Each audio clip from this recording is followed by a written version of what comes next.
পার্বত্য জেলার রাঙামাটিতে অবস্থিত দেশের অন্যতম বৃহৎ কৃত্রিম জলাধার কাপ্তাই হ্রদ।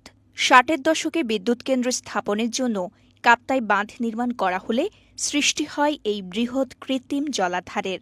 কাপ্তাই হ্রদ সৃষ্টির ফলে এই হ্রদের উপর নির্ভরশীল হয় এখানকার স্থানীয় জনসাধারণ।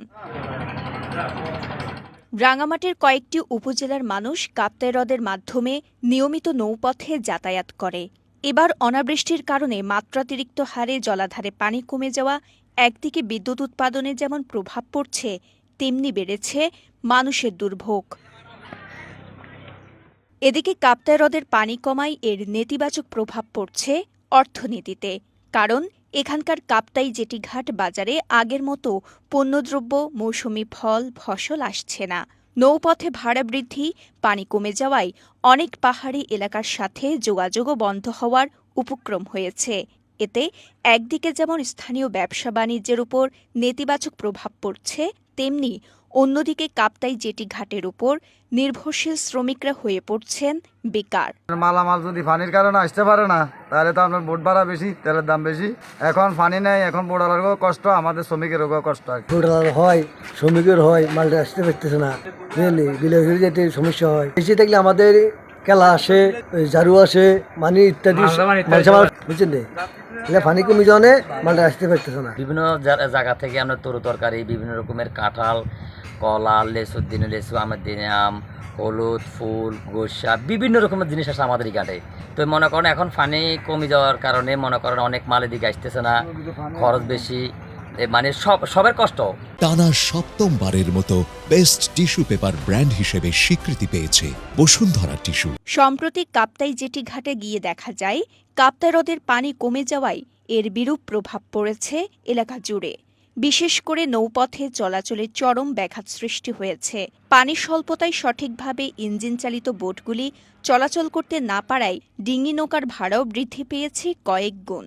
এতে করে নৌপথে চলাচলকারী যাত্রী সাধারণের দুর্ভোগ বাড়ছে। যে জায়গায় ৮০ টাকার ভাড়া ছিল, সেই জায়গায় এখন ২০০-২৫০ টাকা পর্যন্ত দিয়ে চলাফেরা করতে হয়। বোট চালিয়ে জীবনযাপন করে তাদেরও একটা খুব খারাপ পরিস্থিতি যাচ্ছে, কেননা পানি সব দিকে শুকানো, লোকজন যাতায়াতের কষ্ট।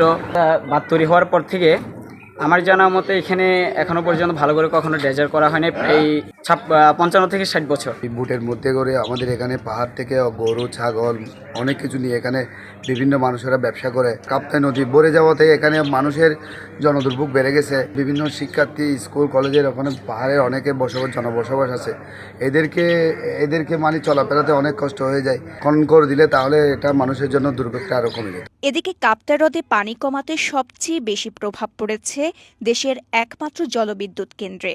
বর্তমানে কাপ্তাই হ্রদের উপর নির্ভরশীল কর্ণফুলী বিদ্যুৎ কেন্দ্রের বিদ্যুৎ উৎপাদন সর্বনিম্ন পর্যায়ে এসে ঠেকেছে।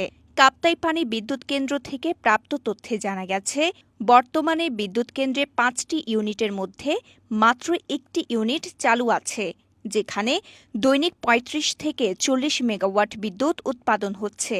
অথচ কাপ্তাই হ্রদের পানি পরিপূর্ণ থাকলে কেন্দ্রটির ৫টি ইউনিটে দৈনিক ২২০ থেকে ২৪০ মেগাওয়াট বিদ্যুৎ উৎপাদন করে থাকে। বিশেষজ্ঞদের মতে কাপ্তাই হ্রদের পানি কমে যাওয়ার প্রকৃত কারণ হচ্ছে পর্যাপ্ত ও পরিকল্পিত ড্রেজিং না থাকায় পলির স্তর জমে গভীরতা কমে গেছে। সহসা ড্রেজিংয়ের মাধ্যমে গভীরতা বাড়ানো গেলে এখানে পানি ধারণ ক্ষমতা বাড়বে এবং সমস্যারও সমাধান হবে। এটা সম্পূর্ণ প্রকৃতির উপর নির্ভর। বৃষ্টি হলে পানি টইটুম্বর থাকে, আর শুকনা সিজনে এর পানি কমে যায়। এতে বিদ্যুৎ উৎপাদন যেমন ব্যাহত হয়, তেমনি যারা খেটে খাওয়া মানুষ এবং কাপ্তাই হ্রদ সংশ্লিষ্ট যারা ব্যবসায়ী এবং দিনমজুর আছে, তাদের উপর একটা খড়গ নেমে আসে।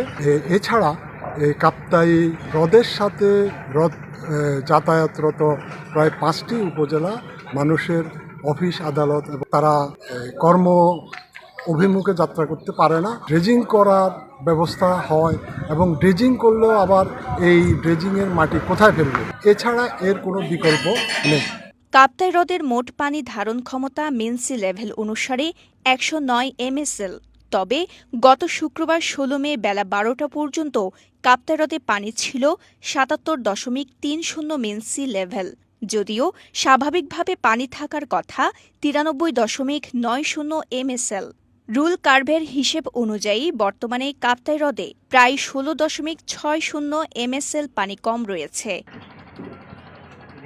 রাঙামাটির কাপ্তাই থেকে অর্ণব মল্লিকের পাঠানো তথ্যচিত্রে সাফা মারওয়া, কালের কণ্ঠ।